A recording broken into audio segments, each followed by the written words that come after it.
no regular thing. King for the ring, you know what I mean. I shoot my shot and it's clean. This for my city, yeah, this for my team. If you talking, it's how to be nice. I play with all of my life. You see my name in the lights. Better get right, I'm a champion. I'm a team. If you talking, it's how to be nice. I play with all of my life. You see my name in the lights. Better get right, I'm a champion.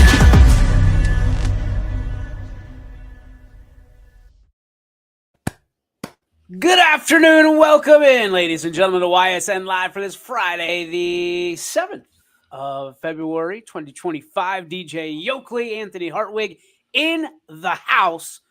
Got a lot to talk about today, a lot to recap from the night that was. And certainly, Anthony, we got a big night again on the network, and we've got an even bigger weekend for sports. I've been gone the last 2 days. Way to hold it down, my friend, as always. Thank you. Talk to me about how the last 2 days have gone for you, and ultimately what you saw last night that you liked on the network. Well, I really enjoyed Wrestling Wednesday this week. I mean, we had a really good guest in Evan Protopapa from Austin Town Fitch, a junior captain on that team, up for big dogs this week, so it kind of fits the timing really well. I thought it was a really fun episode of Wrestling Wednesday, and then we also got to promote and highlight the Buck Bailey tournament, Gary's baby down there in Wellsville that they've been hosting for a long time.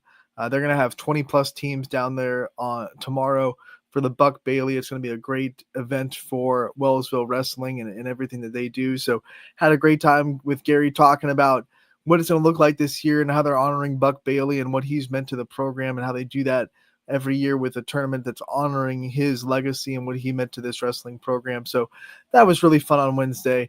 And then last night we saw more champions crowned. Shout out to Gerard for winning the NE8, being their first program championship first program NE8 championship, I should say. First time that someone not named Poland has come away with that championship. And they did it by navigating a very topsy-turvy NE8 season where going into last night, 5 teams still had a chance to have a share of that title, which is nuts to think about. But Gerard ended that conversation with a big win over Hubbard. They are outright NE8 champions no matter what happens on Monday against Poland. They have it. It's theirs. And they were able to, like I say, navigate a very rough NE8 season with a lot of teams that had a chance to win it. When you win a championship like that hasn't been won by anybody else, it's been such a long time ever that's ever been won. I mean, what does that do for a program? What does that do for a conference or a league? I think what Joe Bornemus has done to Gerard has brought a kind of pride back to Gerard. We're proud to be Gerard Indians. We're proud of what we put on the floor. We saw it last year. They were close. Gerard lost to Poland on a buzzer beater, and that game ended up being the deciding factor in who won the conference. This year, they come back even hungrier. And a lot of people were kind of maybe overlooking Gerard because they lost Melito, and that was such an important piece to their success a season ago. But this 3-headed monster of Kaylee Wilkes, Mackenzie White, Allie Gassman, consistently giving people problems night in and night out. And I think when you have three legitimate scorers like that, eventually the numbers work in your favor, and eventually you're going to kind of find yourself on the top of the hill. And Gerard kind of proved that at the end of the season. They were the ones with the 8-3 record in the conference. Everyone else with at least 5 losses in the conference. So Gerard kind of proving that eventually, even though there were some hills to climb, eventually having that consistent 3-headed kind of scoring monster on offense makes it really hard to defend them, and they were able to come out on top. Allie Gassman probably going to win Conference Player of the Year in my opinion. She's put on an incredible season for the Indians. I mean, there's a lot of players. You talk about the Conference Player of the Year. We had a conversation not too long ago about who could potentially be the YSN most valuable player, and there are a lot of people to choose from, both boys and girls, from that standpoint. To you, what makes an MVP? What makes a most valuable player or player of the year? Well, obviously the stats have to be there. Like, you have to be putting up that kind of caliber stats, but also how important you are to a team's success. I think the V in that MVP is very important. Like, if you took that player off that team, where would they be? And I think that's something that's also calculated into our conversations every year when we have MVP discussions. Who are the people that, like, if you took them off that team, they just would not be the same leadership wise, the way they carry themselves, the way they kind of bring themselves into practices. Last year, I think Ashley Schrodes was the epitome of an MVP because she had the numbers for sure. Best statistical season that we've ever seen from Columbiana County in girls basketball, but also just what she meant to that program. We're seeing the trickle effects in her sister this year, what Alyssa Schrodes is doing. So you have to have kind of both of those sides of the line. You have to be the stats, you have to be putting up the numbers, but you also have to be very important to your team's success.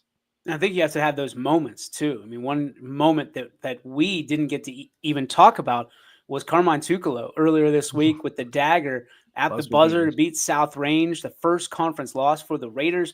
You had a chance to talk to him, and you showcased it yesterday, right? Yeah, I put it on the show yesterday. Carmine Tucolo, he put his name in the hat last year, and had a great season for the Bulldogs, and everyone was kind of turning their head like, who's this Carmine Tucolo kid that's kind of on the scene now in the NE8, and then this year taking that next step, and like you said, a huge shot, buzzer beater to break a tie game that looked like it was heading to overtime, tie up the NE8 right now. They're both on top with one loss in the conference. They've split the season series. Exciting to see how they kind of finish. Both teams have a couple of games to kind of take care of business and try to get at least a share of the title. But with everything on the line, hitting that shot, Carmine Tucolo, that's a tip of the hat to you, man. And that's a putting your hat, no pun intended, into the ring for Player of the Year. I mean, quite honestly, it's going to be hard to leave his name out given what he's been able to do with Poland in that conference that has been owned so far by South Range up until this week. So it's going to be interesting. I mean, the NE8 no longer up for grabs on the girls' side of things, but for the boys, it certainly is. A lot can happen between now and the closing of the season. So very interesting stuff, especially late on. This has got to be one of the best times of year because you just see everything kind of manifest into championships or runs into the playoffs that you didn't see happening. Man, I can't tell you enough about that game on Wednesday. The electricity in that gymnasium, which typically if you go to a game, a girls game, I'm not going to say it's boring, but I'm going to like you get the same fans. It's just how it is. That's why the excitement has been around these double headers. Girls playing on Friday. Excuse me. And then, dude, Wednesday, I'm telling you, and I've told you before, and they have to have every school participate in something like this. You're missing out if you aren't. To have a game at noon, even make it a doubleheader, even if it's not. Have a game at noon. 3rd to 12th grade is they were all. It was like a reward for them for good academic and good attendance and things of that nature. They filled that gym, man. They filled that gym. It was electric. There were Leopards fans there. The student section, they had signs. The Leopard mascot was there. The Blue Devil mascot was there. I mean, the pep band was there. I was a honorable member of the pep band. But I mean, you have to have fun with it. That's what this is all about. And, more and more, if you go to a college game or you go to a pro game, there's entertainment between segments, between quarters, at half, all that stuff built into the TV timeouts. I think that the smart schools are understanding that if they want people to come, they've got to give something, right? There has to be a little something extra because otherwise, you know what? They will just stay home or they will just flip on YSN because they can be in the comfort and entertain themselves in the comfort of their own homes or wherever they are. Well done by Liberty and Lisbon and Camel Memorial and Lowellville. Like this stuff is foundationally going to not only save basketball, but thrust basketball into the limelight that it deserves. I 100% believe that. I really do. I like that it was almost like a handshake between Liberty and Lisbon because they kicked it off way back towards the beginning of the season with December, the yeah. one at Liberty with the boys doing hoops at noon, and then Liberty returned the favor by sending their girls team to Lisbon for hoops at noon, and Liberty getting their first win of the season as well with that game. They do things the right way. They're working hard, and to see those girls get a win, to kind of get the results in. I had the chance to interview Armani Franklin back She's at the awesome. beginning of the season. What a great athlete and a great person for that program that has worked hard for 4 years. Seeing her get a win under her belt for her career, that was a cool moment. Yeah, I mean, the celebration, it was as if they won the big game, right? I mean, fans came out of the stands, and Lisbon did a good job of being patient, understanding what that win meant to Right. not only those players, that community, but the program. And when you look at that, now it all makes sense, right? I guess I wasn't aware, and shame on me that was their first one of the season. I just just guessed that as successful as they were with Franklin and Coleman, and I mean, you go Mia Benjamin, like they've got players, they should be winning games, but that's just not how it is. Nobody's going to hand you victories, and those victories, man, they can be cherished, and that one certainly will be by Coach Jacobs and the entire program for a long time, I'm sure, because I can tell you one thing, Ant, it didn't matter if it was their first win or their 100th win. That was something those young ladies on both sides will never forget for as long as they live. They will talk about that the way that people talk about state championships because of the atmosphere that building had on that particular day at noon. Just unbelievable. And the kids didn't want to go back to school. And I don't blame them. I don't blame them at all. I actually think that it should be a doubleheader. That way there's, you're like you don't have to go back to school. I can't imagine there was much more than movies happening at David Anderson High School on Wednesday at about roll that TV in on the cart, right? We're gonna be watching Bill Nye the Science Guy today. Bill. And then last night also, DJ, we saw Crestview complete their undefeated conference season, 74-34 over LeBray. It was a 7-point game at halftime. I got the update from Ty, and I went, whoa, LeBray came to play. But the second half went all Crestview's way, tilted. But that's not – the big storyline last night was not only did the varsity complete an undefeated season, 7th grade, 8th grade, JV, varsity, all undefeated in the MVAC, a combined 55-0 this season from 7th grade to varsity level for the Crestview Lady Rebels.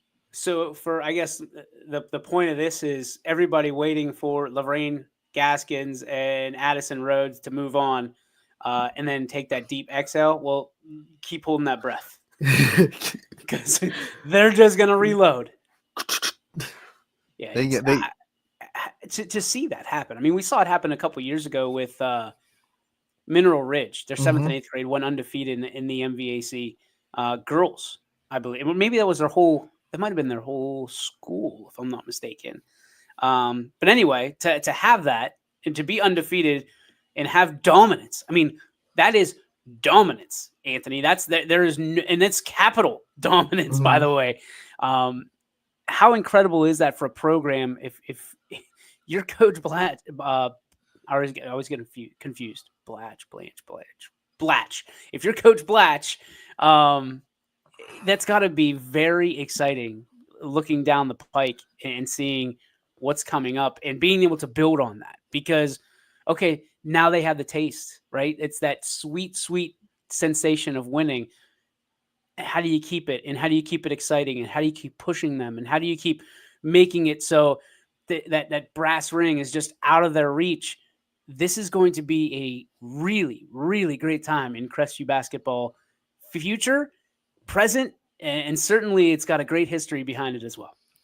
Yeah, and I think it's also a testament to how much the leaders of the program, whether it be the coaching staffs or the leaders on the varsity floor, just kind of trickle their success down to the younger level, because when they get the opportunity to, those varsity girls are sitting at the 7th and 8th grade games cheering those girls on and feeding into the energy in the middle school gym right across the hall from the high school gym.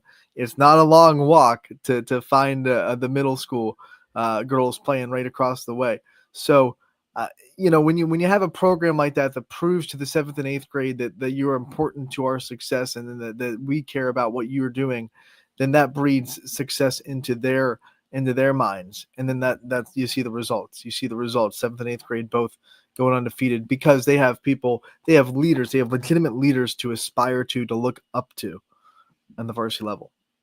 I just got a text from Coach Tristan Reynolds at East Palestine saying that they're going to do a makeup with Rootstown on Tuesday. It's a normal game with senior night being held right before. So thank you. Breaking news live on the air. We love it. Yeah, I feel like Adam Schefter. Also, we have breaking news, if you don't mind. I know you and I haven't even talked about this. We have a coaching tandem or coaching. I don't even know what coaches, I guess, for the All-Star game for the boys basketball side of things. So would you like to do the reveal now or should we hold it? Let's do it. You have it. Let's do it.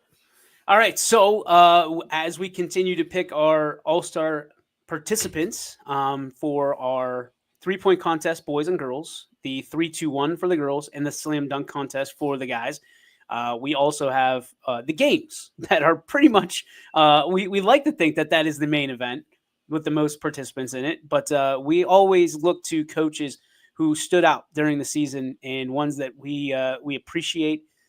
2 coaches this year for the boys, hand selected by yours truly. But I can't imagine anybody's going to have any issues with the 2 coaches and staffs that were selected from the YSN side of things. The first one's going to be Cade Reynolds of East Liverpool, who in his first year has done an unbelievable job, not only leading and changing the program in little tiny pieces, right? So East Liverpool's always been successful, and relative, obviously, to who you're talking to. But they've always run a transition game constantly. I mean, just up and down the floor. They're athletic as the day is long, as we always say.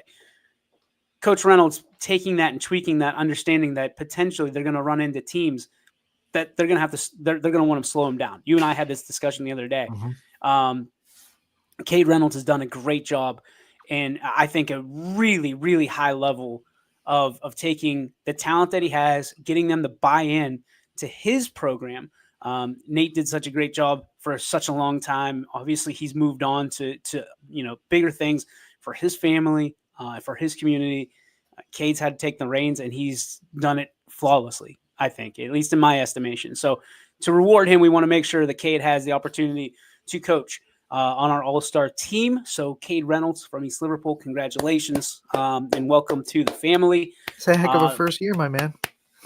Unbelievable. And then when you're talking about guys that had a heck of a first year, one way or the other, you got to talk about Pat Carden in his second year at South Range, and a guy that, is potentially, we think is ultimately going to be a championship caliber coach, whether it's this year or onward. Pat Carden at South Range is going to be our second coach in the All-Star game. We are so excited to have Coach Carden into the gym. And, when you talk about these 2 coaches, what I wanted to see was, we try to stick with themes when we do this.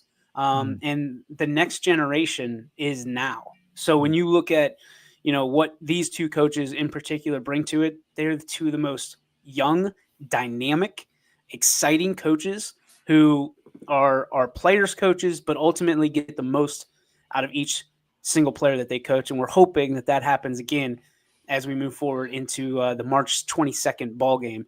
And we can tell everybody it's all for fun, and it is. It's an exhibition.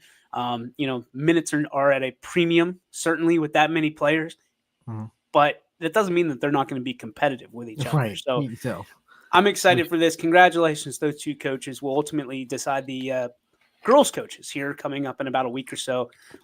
Probably just guessing this weekend, since we got some time to talk about some stuff, and we'll be texting back and forth anyway with the festivities that are happening this weekend, Mr. Hartwig. The festivities, the big game that we can't actually say. I think we can say it. Can we say it? We just can't promote it. Okay, That makes sense. I get it. Okay, we can say it then. Super Bowl. Because we can always say soup or bowl. You know what I Yeah. mean? Like, Do you want a soup or a bowl? yeah, exactly. No, he wants. I don't think you could do that. I don't think that makes a whole lot of sense. No, it doesn't. It really doesn't. You want a soup or just a bowl? And like it's Super Bowl. but I'm getting the intricacies of when you can say it and when you can't. If we were promoting something, we couldn't say it because then we can be sued, or royalties, or all that stuff. Whatever. We called it the big game on social media today, so we were going to stay safe because that's a tricky thing. That's social media is a tricky thing. So, speaking of the big game and the soup or bowl, Anthony, you have some rooting interest in this. Yeah, a little bit. Do you have superstitions since your team this is the third time in 5 years that your team's, or fourth time in 5 years that your team's participated? Do you have any superstitions you and your family's going to go through? Honestly, no. I mean, like, we decorate the living room. We'll put the Chiefs flags all over the place. We'll probably put some of our Chiefs memorabilia up on so we can kind of have this kind of feel that we're watching like a watch Shrine. party, even though it's just me, my mom, and my brother. So we'll kind of decorate the living room all up in red and yellow, and we'll probably get a pizza like we always do. North Lima Pizza, Cheese. shout out. We love it. Oh, so Love good. North Lima Pizza, and that is a homegrown business as well, so we love supporting them. But Cash only. Cash only, yep. And it's I grew up right next to it, so it was my childhood pizza, and it continues to be my favorite, hands down. You lived in North Lima? Yeah, we lived for the longest time until my senior year of high school. We lived literally right down the road from the old South Range High School. Oh wow. So the trip to school was not that long for me until they moved to Canfield on my senior year. Then it kind of got a little bit long. Now you're in Boardman. Now I'm in Boardman. That'd be really long. So yeah, I'm just happy to watch it because for the AFC Championship game, I was in the hospital, kind of like in and out of it, kind of like, so I wasn't really able to, have all the experiences of the AFC Championship game. I was kind of like, I watched it, I kind of knew what was going on, but I was also on morphine, so in your dreams, in your state of mind, did the referees still cheat, or how did that work? No, I saw Josh Allen not get the ball past midfield with 3 minutes and 15 minutes. Oh, but you saw him get the MVP last night, and that's all. Did, and I think he absolutely deserved it. And I loved his acceptance speech when he goes from thanking the ownership, but then he also thanks the mail guy. It reminds me of that saying, I want to treat the janitor with the same amount of respect that I treat the CEO, because he loves everyone that's involved in his success, whether it be the guy that brings him mail or the guy that gave him a chance and signed him a contract. Josh Allen is just, we are living in a world right now where the best of the best in the NFL are also people that you really want to look up to.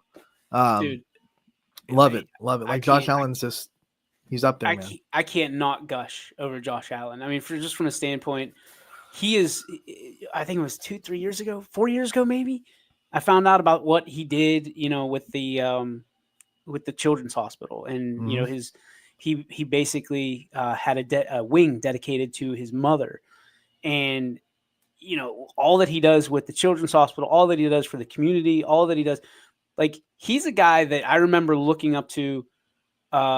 People like him when I was younger, and just because I'm old now doesn't mean that I can't look up to people, even if they're younger than I am.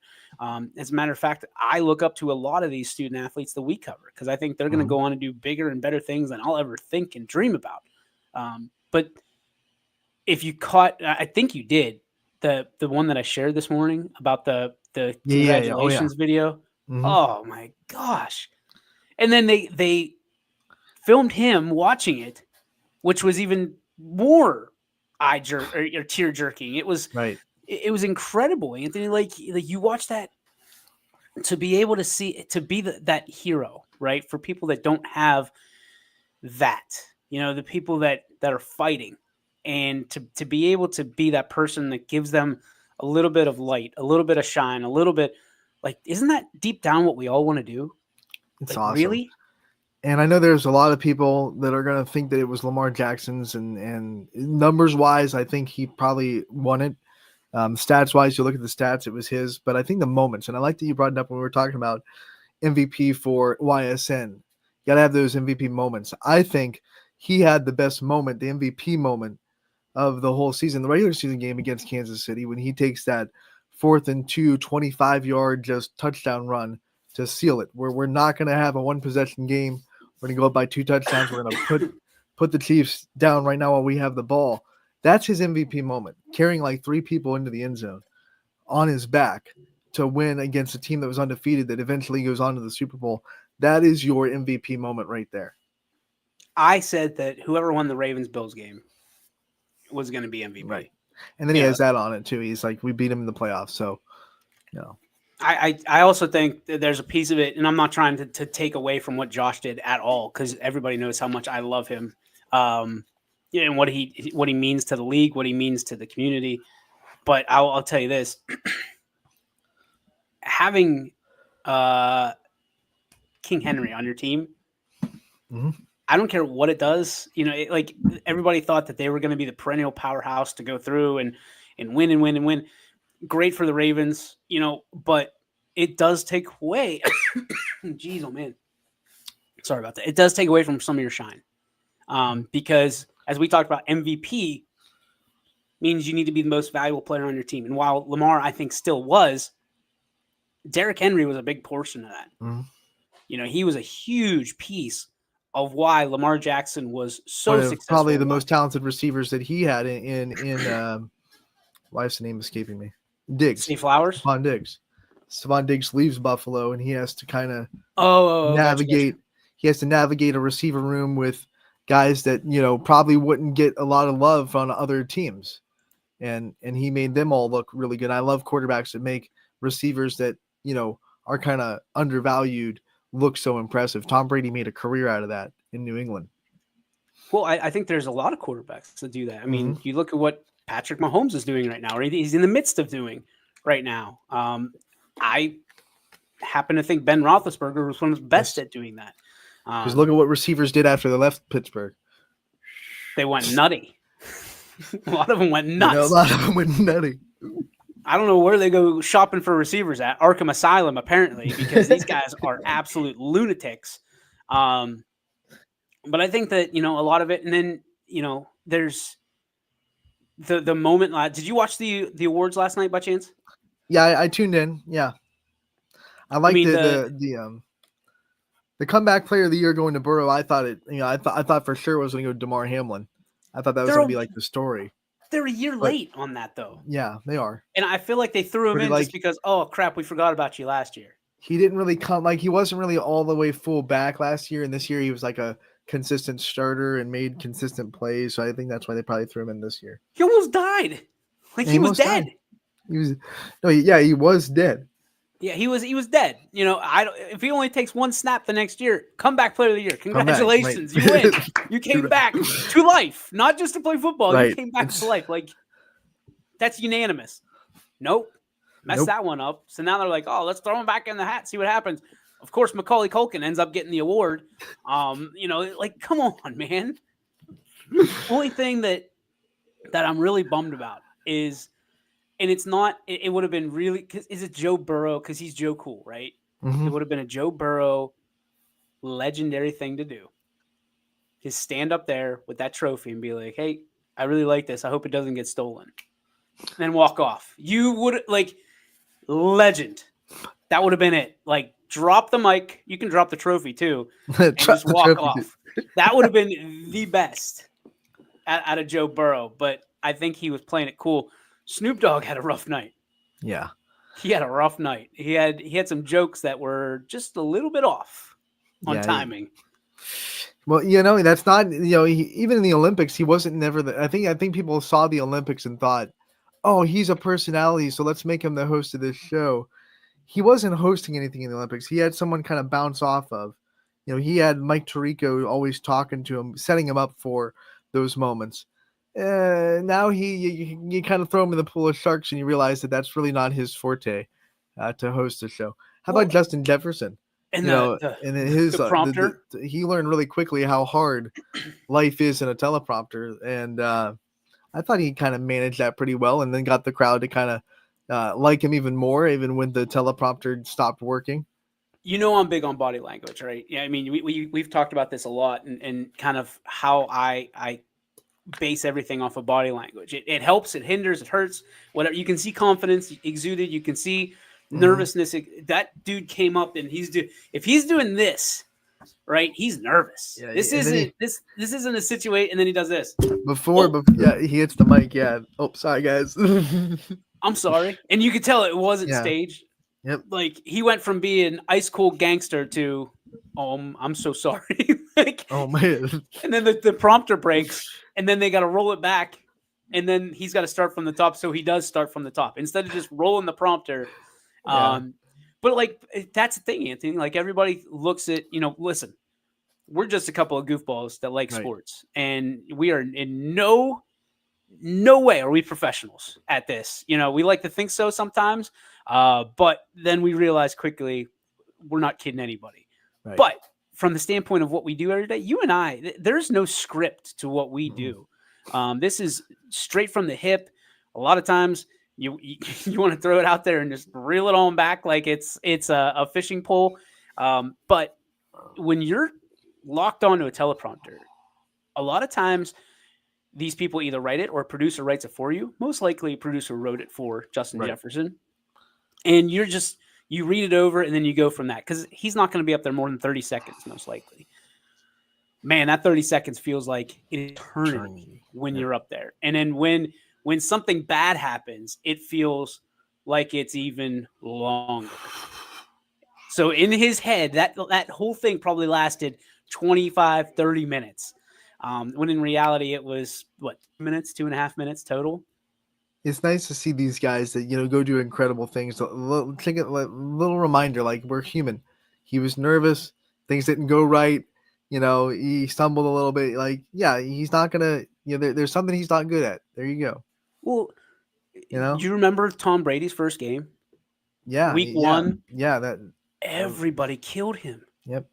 Everybody killed him. And you and I were having this conversation offline. We're like, I think people are starting to understand, like, not everybody can get in and do it, right? You got a guy that's getting paid $300+ million over the course of 10 years to do that, to do essentially what we do, but have a lot more help, right?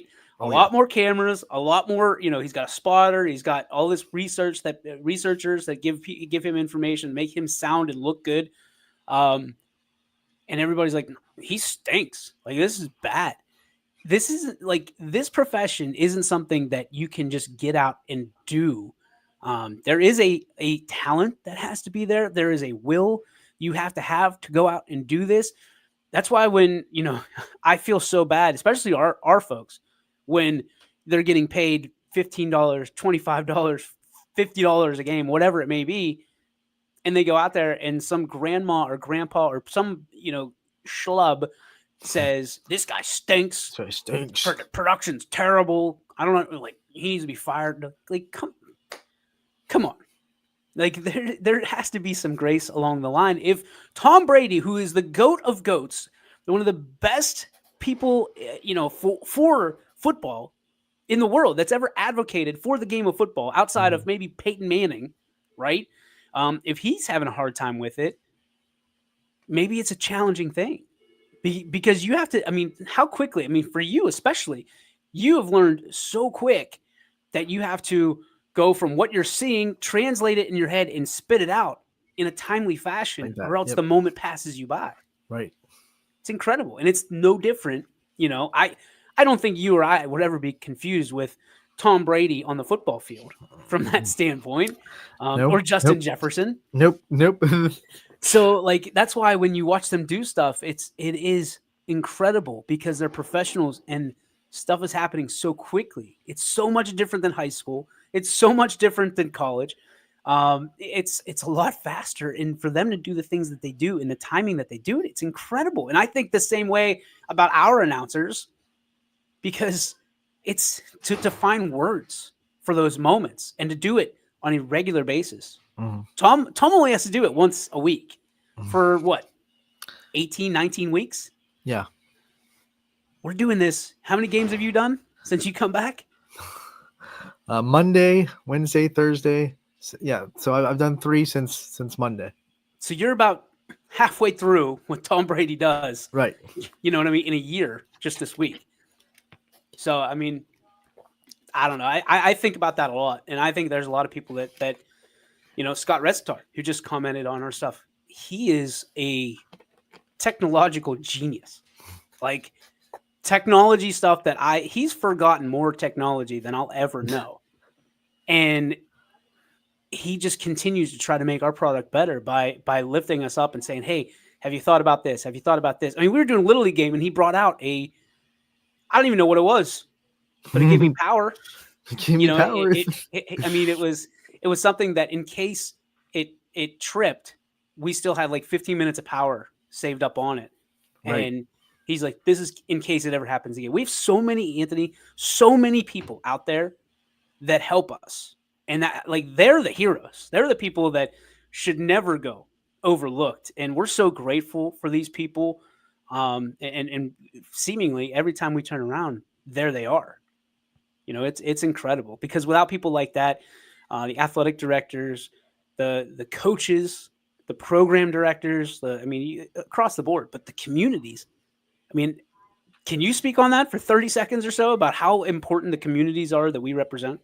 Oh, and I got the good dose of it, when I was in the hospital, and I got this overflow of people that I really didn't understand how much I impacted for some of them, just outpouring and the communities that support the kids that we cover and the communities that are able to have what we have. It's incredible. That's why I love being the guy that kind of floats around, and I go to all these different schools, different teams, because everywhere you go, you meet someone new that says, because of YSN, I'm able to watch the game from Florida when I'm down there for the fall, or I'm able to spend winters. Grandparents are able to spend winters in these tropical places and get away from the cold and still watch their granddaughter or grandson because of what YSN is able to do. But the people that are able to let that they care, and I think the people that have moved mountains at some schools to make them a little bit more accessible for me, shout out to those people. I'm talking about Carla Bobby at Poland, moving mountains to make sure that the doors to go into the entrance where we park had handicap accessible openings.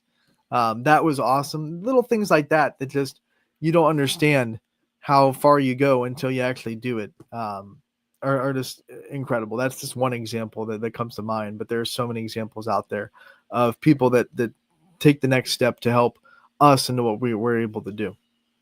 No, I'm with you. Well, yeah. All right. My mic's on. I want to make sure I muted myself because I was coughing.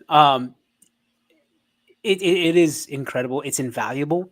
Mm-hmm. These people, and there's no way that we could ever thank each and every one of them, but they know who they are. Because they're probably smiling right now saying, they're the first ones that always tell us they're proud of us and they're grateful for right. us. And like, it's almost embarrassing. You know what I mean? Like, there's some people that'll sit there and they'll point at themselves and say, yeah, that's because of us. It's because of us. And while I'm very proud of where we are and how far we've come, we would be nobody, and we are nobody without the communities that support us. I mean, we are literally, our mission statement is to, create a heroic sense of belonging to the communities, to the student athletes, to the coaches, the programs that we represent each and every night. And I think while we do a really good job of that, it would be a lot heavier of a lift. And I'm talking like a nearly impossible lift without them, without these people that continuously understand the goal. And while we may never reach our ultimate goal, Anthony, and that's fine, but we're going to sure as hell going to fight for it every single day. We're going to make sure that we have the most coverage out of anybody in the area, in the region now. And you have, guys like Tim Porter, who, started at Mineral Ridge, and then now he's at Orange. And he made it, and he advocated for us and said, listen, I want this, but I'm bringing these guys with us. And there's a lot of people that don't like the fact that we have schools and communities that are outside of the 330, so to speak. But it's one of those things that I don't know why we should not be outside the 330. I don't know why we shouldn't pick up Ashtabula and have Sam Torres, who is an incredible voice for that entire Ashtabula area. And not only that, but now he cares about Youngstown, and we care about Ashtabula. We care about Pepper Pike. We care about Akron. We care about Richmond Edison. We care about all of these different schools and communities. And I think that's the growing pains of it. Or you're going to get hated because everybody feels like they deserve to have that extra bit. And we try to give everybody that extra bit, but it's just not feasible sometimes. It's just not, especially this time of year when there's schools that are having incredible years and there's schools that are having not so incredible years, to be able to continue to shine a light somewhat on those schools that are having rough seasons and those bright spots like you did earlier with Liberty and Lisbon. Right. That's the difference, right? That's why we got involved, and because nobody else was going to do what we are doing, and nobody will ever do what we are doing, because at this stage in the game, if you're in this area, you're way too far behind. And if you're around the country and you try to look at, and people have told us this, you look at what we're doing for 70 plus communities and they say, I don't know where you find the time. It's the truth. I think we ask ourselves that sometimes too. Well, yeah, and we're not complaining, but like you said, no, it's like, just funny. It's like you lost a week, right? Because you're down. Yeah. And the reality is somebody's got to pick that up. So you and I do so much that when somebody does go down, poor Ty is trying his damnedest to try to pick it up.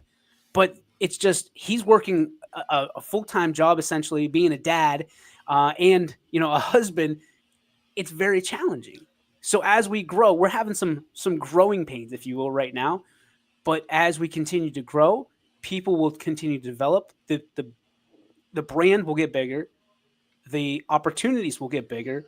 And certainly we will try to fill in those gaps and those cracks as we do all the time. But like, we're getting yelled at for Big Dogs not being up. Like, Big Dogs takes like an entire day to get up with as much as we have behind them, from right. The actual polls to going up, to the selection going up, to the videos, and then getting the social. Like, it's a whole process that people don't understand. And while I'm grateful that they want it, man, is it an undertaking when you're trying to do that and get contracts signed for people that want to advertise. And then it sounds like I'm complaining. I'm not, because I don't think I'd ever want it any differently.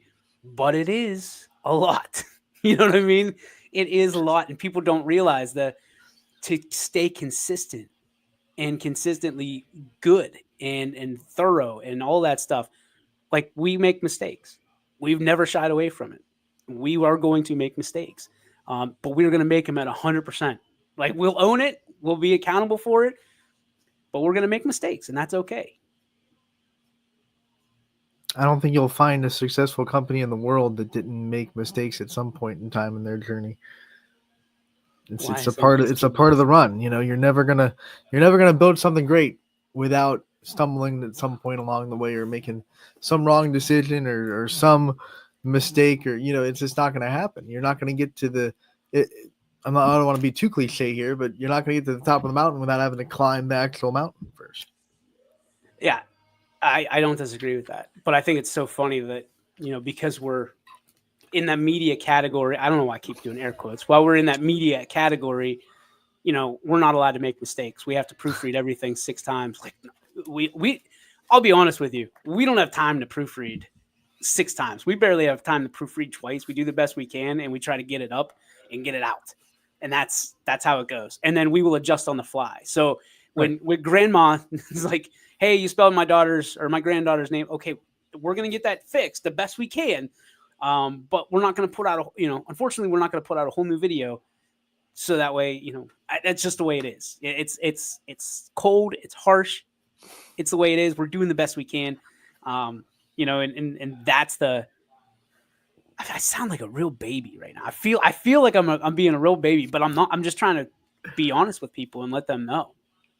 Just a little peek behind the curtain, It is. because like this morning we're like hammering like all those big dogs, man. Like it's a process, and those videos everybody loves. Everybody loves those videos because they're names and lights, right? This Right. is the new billboard.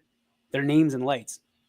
It costs time, resources, money, all that stuff, and you know sometimes we have it and sometimes we don't because we've got so much going on, and we'll continue to bring people on to do it. But ultimately, how do we help the fact that people get sick? You don't. No. There's other entities that are doing this. Your body at a much, doesn't ask you if it's good timing or not. You know? I mean, are you all right? You got anything going on this weekend? You're out. See ya. Sorry about your kidneys. You know?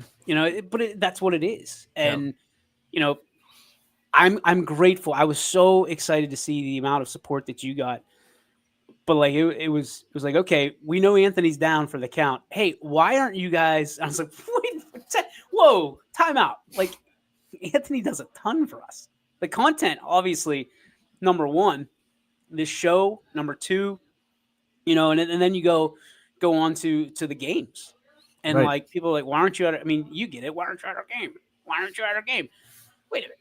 Okay, so we're missing a game, but we have to like the adjustment is real. We can't just be like, hey, this person's going here, this person's going here. Like you're gonna miss one somewhere at that point because it's that time of year. Now, if this happened at the beginning of the season, or heaven forbid at the end of football season, we would have been absolutely fine from that standpoint. But guess what? You didn't have a choice in the matter. Nope. And neither did we. Like I remember people don't really like. You didn't show up to the show. You're like, hey, I'm gonna be a little bit late. It hit out of nowhere. I didn't tell this, but like 11 o'clock, it's almost like a little bit of back pain, a little bit of nausea. And I just called my dad and I'm like, hey, do you think any of the meds that I'm taking, because I'm taking new meds for this pinched nerve in my shoulder, do you think any of these new meds can cause a little bit of nausea? And he's like, let me come over and take a look at exactly what you're taking. By the time he got here almost at noon, I was on the floor in the worst pain I've ever felt. It just happened like that. And then you're in emergency mode because dad thinks my appendix burst and that's not the good. ER. So bad situation. But the moral of the story out of all of this complaining out of baby DJ is we're trying and we're doing our absolute best. And we will continue to do that no matter how much success or failure that we face. So nanny, nanny, boo boo, stick your head in doo doo. How about that? Do you want to get to the scoreboard? Yeah, we can I know get to you the have scoreboard. you've had this sitting there for the whole show, so I didn't want to neglect it. But I felt like that needed to be expressed, Anthony.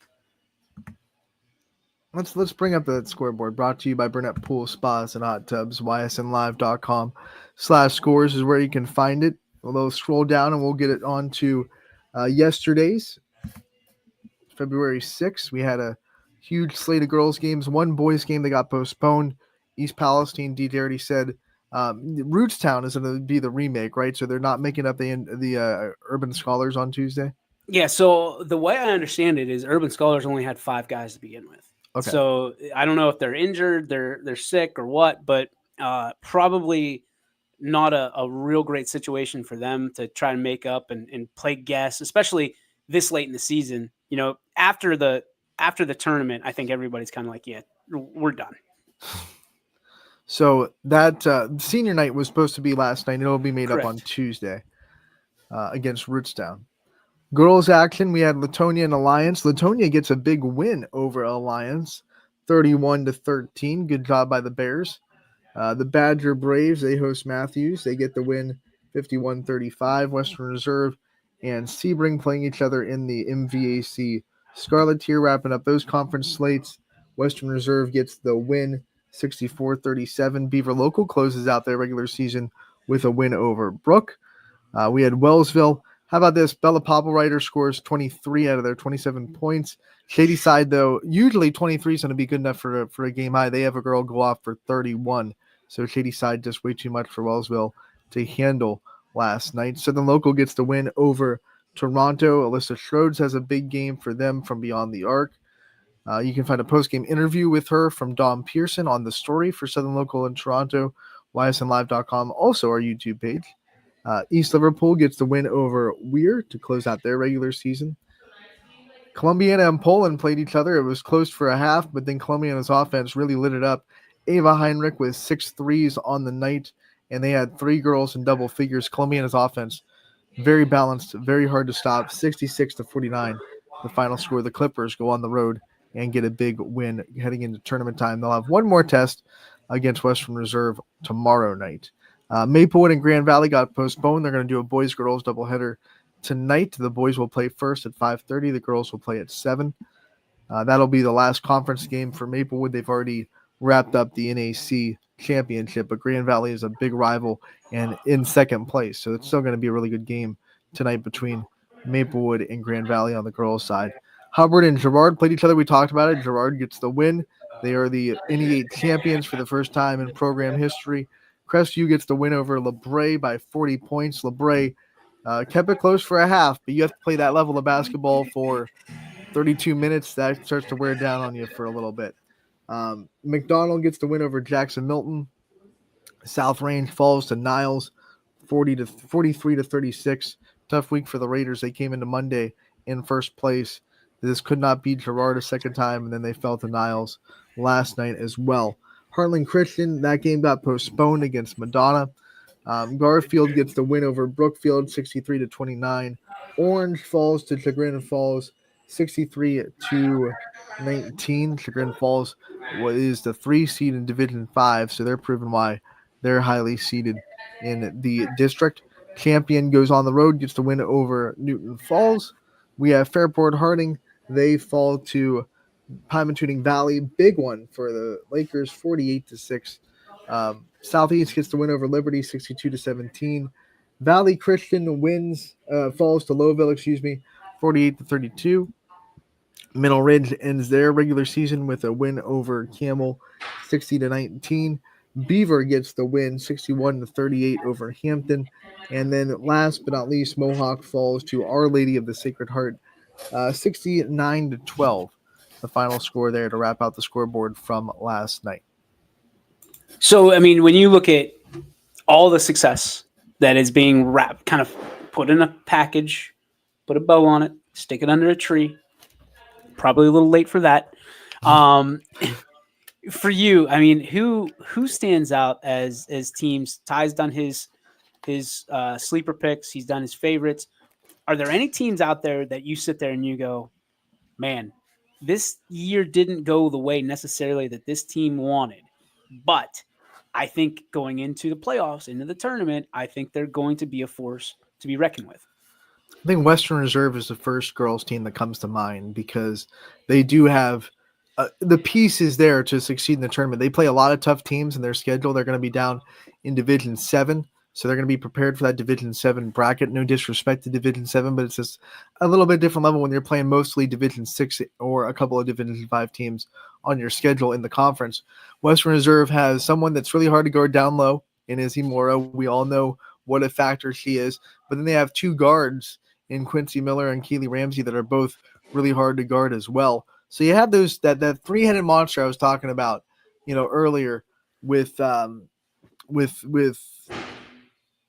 Western Reserve there. A lot of things that you have to defend to beat Western Reserve. And then you add the fact that they're very well coached with Steve Miller. They're disciplined. They play good defense.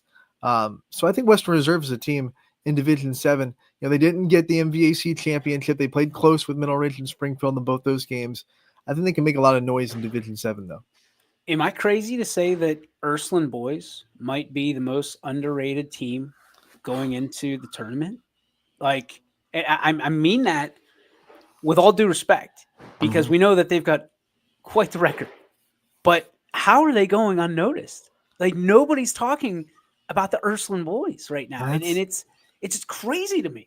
That's crazy, and they're doing it in different ways too. Because I've seen them win games where they have to score a lot of points, and I've seen them win games where it's a defensive battle and they have to prove that they can play defense, which Coach Gunther has to be lit up about because he loves defense. He's always had defensive-minded teams, so he probably loves those games where his team got to prove they can lock people down, they can play defensive battles. Going to Hoban and playing with that team and only losing by 5 points and Jalen Gunther doing what he did against Hoban.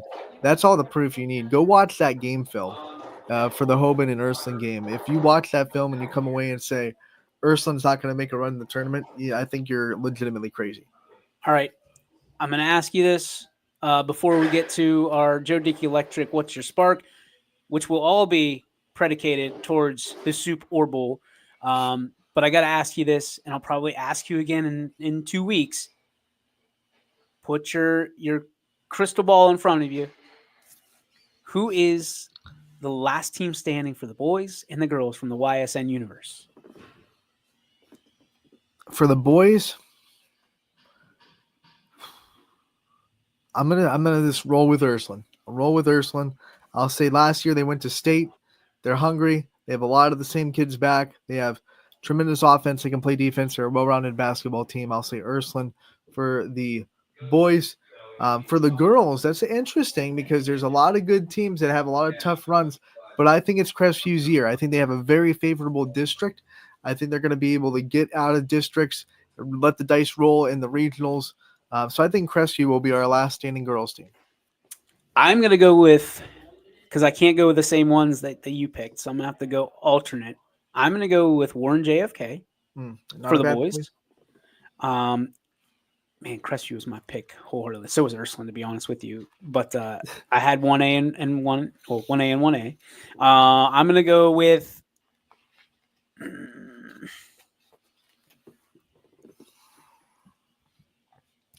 oh gosh, this is tough because there's two teams I'm battling with. I'm going to go Columbiana. I'm going to go Columbiana, last team standing. I really think Crestview's got it. But the team that I think has had the biggest year with the fewest amount of headlines are the Columbiana Clippers for the girls. Looking to go undefeated on the season on Saturday. If they take care of Western Reserve, they'll complete that 22-0 regular season. The only reason I didn't pick the Clippers is because their bracket is tough. They have Springfield and Middle Ridge both in their bracket because a lot of people were avoiding Crestview. So Columbiana, if they get through districts, they can definitely do a lot of noise, but they have to get through that gauntlet of Middle Ridge and Springfield before they do it. They'll have to beat Springfield to probably get to Middle Ridge if the numbers play out. I like Rob here as well. Louisville is a team that naturally I think could win the state. But man, Rob, we're grateful that they're battle tested, but my goodness, are they going to have to sharpen their claws to get through their tournament bracket? I mean, not that they can't. There's not a doubt. If you look at some of the toughest roads to hoe, right? Louisville's got it. Louisville's got it. So I'm with you, Rob. I'm with Louisville. We're not, even when Louisville was not a member, we still rooted for Louisville. I will always root for Louisville. But man, what a journey they are about to embark on. But if anybody can do it, Coach Siegfried, legend. Absolute legend. And that team's so well coached, and they've been well coached for a while. That's why they didn't really lose a step when they lost the talent they did 2 years ago or last year. They've lost really good senior classes 2 years in a row. Not really missing a beat because I think Hoban on both sides could be a really interesting story. Once again, the higher divisions you go, the harder the road's going to be. So yeah, that's another reason why I kind of didn't want to pick Hoban for like the best chance to go far because they're both going to run into really big juggernauts pretty early. But even like I picked JFK, right? Richmond Heights is hanging around, but I don't know. I just think that when you've got a guy that can score 50. And you've got pretty decent dudes around him, not only to supplement him, but they can be a star on any given night. Why couldn't they? Right. Why couldn't they? And we saw JFK win in golf. A good season in football. I mean, is it basketball team's time? Nick Ryan wants to go out a champion. I'm just saying the kid gets what he wants because he works damn hard for it. I don't know. I feel good about JFK. I really do. Really do. What does it say? Hoban is solid. Yep. Yeah, they are. Tough, but that's the tale right now, Rob. That's what Anthony's talking about is it's hard to pick these bigger schools because you want to talk about pick 'em. on any given night up there. Right. Jeez Louise. I mean, last year, Hoban girls were really, really good, and they ran into a Medina team in the district semifinals that knocked them out. So it's just a really tough road to climb. I can see them winning state championship. I see. This is the fan in me. I can see them through winning all that, it. Get through all that, then you go to state, you really earn it. But there are teams in their way early that are going to be big mountains to climb. If Hoban, I really think if the Hoban girls can get past district, I think that they're in. A big key is they're looking to get back Mackenzie Grant, who is, I think, one of the best defenders in the state of Ohio. Agreed. So when they get her back healthy, that's going to be a big key for them. Love it. All right. It's that time. Are you ready? Yeah, let's do it. All right. It is time for the Joe Dickey Electric What's Your Spark? Presented. Hang on. By Joe Dickey Electric. They are everything electrical.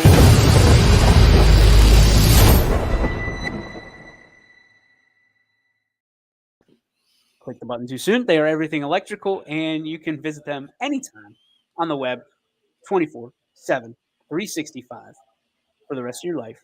DickeyElectric.com. Anthony, big weekend for you. Big weekend. Kansas City Chiefs, the Philadelphia Eagles. Big googly moogly. Tell me about what you're expecting in this game and a score you will stick by. All right, so this is going to be a game where I think both offensive lines are going to be the key. You look at Jalen Hurts and how good he's been this year. The one stat that is knocking him this year is what he does under pressure. He is 37th out of 37 quarterbacks that have started this year in success rate when pressured. Chiefs obviously love to rush the passer. They like to blitz, like to have exotic blitzes. If they can't get Jalen Hurts protection for the offensive line, that's going to be a big key for the Eagles. I think the pass rush is going to get home a little bit too much. I think the Chiefs are going to win. They don't score a lot this year, so I'm going to say Chiefs win 28-24. 28-24. Who has the ball last? I think Chiefs defense has been the storyline more so than their offense this year. They get a stop to seal it. Interesting. The Eagles needing a touchdown, not a field goal. I will be on Channel 21 WFMJ tonight at 5 p.m. talking about this very subject. Probably better to have you on it, but let's just face it, I am the prettier face of the team. You can be unbiased. You can be unbiased. It's good. I cannot be. Well, I can be. But you have the stats, man. I can tell you've been watching a lot over the last 2 weeks. You've been watching the entire year. But to stat the Eagles like that, that's impressive, Anthony. That's very impressive. I'm going to go and tell you that my head says it's the Chiefs. My heart says it's the Eagles. There is a conflict going on right now. Putting a couple Skittles on the game, perhaps. But -2.5, I believe, right now, favoring the Chiefs. I'm going to go ahead and go with my heart on this one. I'm going to say that the Eagles get the championship because, as much as you said it's about the trenches, I think it's about the running game. And I think that the Chiefs don't necessarily have the horses in the backfield that they need. Pacheco, great running back, naturally. Hunt, not who he used to be. If you had a prime Kareem Hunt and Pacheco in the backfield, I think that you've got a shot, a real good shot. That being said, you still have Patrick Mahomes. Somehow Travis Kelce still finds his way open, even being covered from 3 or 4 guys. I think the Chiefs are going to be in it. I think they're going to have the lead and going into halftime. I think the Eagles are going to storm back with Saquon in the second half. I think that A.J. Brown is going to be a big factor. Devontae Smith is one that I'm going to say in the last meeting went over 100 yards in the game. I think he's going to replicate that in this game, but it's not going to come until the second half when Jalen Hurts is forced to throw the football. And we saw what happened the last time he did it. He broke records. To say that he can't throw the football is foolish. Dude can throw. He can sling it. He's healthy, at least as healthy as he's going to be, healthy as he has been in the last month. I think you're right. I think it comes down to the trenches, and the Eagles have the baddest dudes, the most meat to move around in that front. I think they also have the defensive lineman. You got, I can't remember his name. Big dude, naturally, defensive lineman who is exactly what you need. He's an angry dude. He moves mountains around, and is it Jalen? No, that's Jay Carter, something Carter, I think. He's the guy. He's the dude. He's the guy that I wish the Steelers would have drafted back in the day, but that didn't happen. So, and I'm going to go against you. I think it'll be a fun little back and forth for us. But naturally, I really think that the Eagles could pull this one off. My question to you is, who's going to have the better trick play? Because you know it's going to happen sometime during this game. Right. Andy Reid. And I think that the things that the Chiefs do, not necessarily like a trick, like a flea flicker, but the motions they do pre-snap are going to be the things you have to watch out for. The last time they played in the Super Bowl, there were two plays where the Chiefs sprung wide open by a fake motion going back out. So they'll probably try it again. They'll probably see if the Eagles can make adjustments on that play. I guarantee you'll see a fake motion and then back out at least once in this game if the Chiefs get inside the 10-yard line. Do you have an MVP that you'd like to say who's going to win it? Chiefs win, and I think the MVP goes to Patrick Mahomes because they always just even if he doesn't necessarily. Or I think when we won against San Fran the first time, I think Damian Williams was absolutely the MVP, but the quarterbacks seem to always just be the ones that kind of get it. I'm going to go Cooper DeJean. Yeah, I think if the Eagles win, Saquon Barkley's going to have a big thing to do about it. See, I think they're going to key on Barkley. And I think that's going to open things up for A.J. Brown and Devontae Smith. But I think the defense is going to be, it could be one of the situations where Cooper DeJean has 2 picks, and one of them is devastating for the Chiefs. I just think that they're going to, you blitz Patrick Mahomes and he knows how to get out of it. But the pressure, when you don't necessarily get Patrick Mahomes, is when he's at his least effective because he's not breaking it. He's not going out and getting 15 yards and doing that stupid slide and having 2 people collide and he gets an extra 15 yards or whatever. I think that it's going to be, he gets in trouble. He's pressured. He's spied, all that stuff, throws it. He's going to have a couple picks. I think that's what it's going to come down to. I think Cooper DeJean has been a dude all season, one of the low-key defensive players of the year, and I think he's going to be the Super Bowl MVP this year. So we'll see. It's all fun and games. Now we got to play the game. What are you looking forward to most, Ant, on food-wise on Sunday? North Lima Pizza. North Lima Pizza. I can't wait for the wings. So greasy. Gotta love it. Probably a heart attack waiting to happen, but it's good. Well, listen, we just got you back. Okay, if you're gonna sell it like that, hey, you're not being eating healthy. pizza. I'm being healthy. I'll have it with some water. No more Mountain Dew. I'm calling Mama Hartwig right now and letting her know there is no North Lima Pizza if you're gonna have a heart attack. It ain't gonna way happen. Too young for that. Not in a heart attack mode yet. Just had my heart checked. Blood pressure's good. Heart's good. Well, that's good. Kidneys we suck, appreciate but... that. Yes, they do. That is going to do it for us. Hope everybody had a great week. Anthony, good luck. Do you have a game tonight? No, I have one tomorrow at 1:00. Girard hosting West Branch regular season finale. I've got 2 tomorrow, 1 tonight. Excited to finish the weekend with the Super Bowl and to talk all kinds of smack to you as the game progresses. For Anthony Hartwig, my name is DJ Yokley. This has been YSN Live for February 7th, 2025. We'll see you on the other side of this weekend. Have fun. Stay safe, everybody. Be smart. And we'll see you on Monday. Peace. YSN thanks you for watching this presentation. YSN thanks you for watching this presentation of your sports network. For stories, stats, and more, go to ysnlive.com.